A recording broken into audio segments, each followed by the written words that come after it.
દિલ્હી ખાતે શિક્ષણ પ્રધાન ધર્મેન્દ્ર પ્રધાનના રાજીનામાની માંગ સાથે આંદોલન કરી રહેલા વિદ્યાર્થીઓ પર પોલીસ દમન અને તેના વિરોધમાં પ્રદર્શન કરી રહેલા અખિલ ભારતીય કોંગ્રેસ સમિતિના પ્રમુખ મલ્લિકાર્જુન ખડગેજી તેમજ લોકસભાના વિરોધ પક્ષના નેતા રાહુલ ગાંધીની ધરપકડના વિરોધમાં આજે પાટણ ખાતે ઉગ્ર વિરોધ પ્રદર્શન યોજાયું હતું.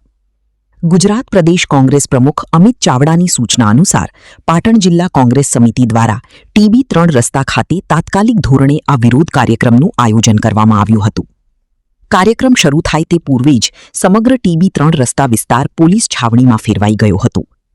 પોલીસ બંદોબસ્ત વચ્ચે કોંગ્રેસના કાર્યકરોએ નવજીવન ચોકડી પાસે એકત્રિત થઈને ચક્કાજામ કર્યો હતો, જેના કારણે ભારે ટ્રાફિક જામના દ્રશ્યો સર્જાયા હતા. આ દરમિયાન કાર્યકરો દ્વારા શિક્ષણ પ્રધાન ધર્મેન્દ્ર પ્રધાનના પૂતળાનું દહન પણ કરવામાં આવ્યું હતું. પ્રદર્શનને રોકવા માટે પોલીસ અને કોંગ્રેસના કાર્યકરો વચ્ચે ભારે ઝપાઝપી થઈ હતી. અંતે પોલીસે કોંગ્રેસના કાર્યકર્તાઓને ટાંગાટોળી કરીને ડિટેઇન કર્યા હતા. આ પ્રસંગે પાટણ જિલ્લા કોંગ્રેસના પ્રમુખ ગેમરભાઈ દેસાઈએ સરકાર અને પોલીસ વહીવટીતંત્ર પર આકરા પ્રહારો કર્યા હતા. તેમણે જણાવ્યું હતું કે વિદ્યાર્થીઓની વાજબી માંગણીઓ સંતોષવાને બદલે સરકાર નિર્દયી નિર્ણયો લઈ રહી છે. જો આગામી સમયમાં પોલીસ કોંગ્રેસના કાર્યકરો પર આ જ રીતે બર્બરતા ગુજારશે તો કોંગ્રેસ દ્વારા પોલીસ વહીવટીતંત્ર વિરુદ્ધ પણ ઉગ્ર કાર્યક્રમો યોજવામાં આવશે. 2-3 દિવસ પહેલા જંતર મંતર દિલ્હી ખાતે જે વિદ્યાર્થીઓએ પરીક્ષા લીક પેપર લીક મુદ્દે જે આંદોલન કર્યું હતું, એ આંદોલનમાં જેમ આતંકવાદીઓને મારે એમ ભારતીય જનતા પાર્ટીની સરકારના ઇશારે પોલીસે વિદ્યાર્થીઓને લાઠીચાર્જ ટીયર ગેસના સેલ છોડ્યા. એનાથી વધારે જેમ આતંકવાદીઓને આપે એમ એ રીતે ઇલેક્ટ્રિક શોર્ટ વિદ્યાર્થીઓને આપ્યા, એ અમારા લોકસભાના વિપક્ષ નેતા રાહુલજીને સહન ના થતાં રાહુલજી પણ કાલે પીએમ હાઉસ ખાતે ધરણા પર બેસી ગયા હતા, વિદ્યાર્થીઓના સમર્થનમાં ગયા હતા.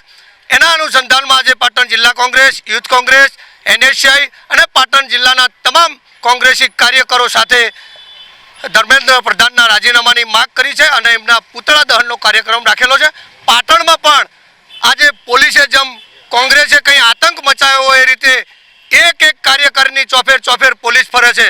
જો પોલીસ આ રીતે કરશે તો આવનારા સમયની અંદર અમે આનાથી કંઈક વધારે પોલીસ વિરુદ્ધમાં પણ અમે કંઈક કાર્યક્રમ લાવીશું.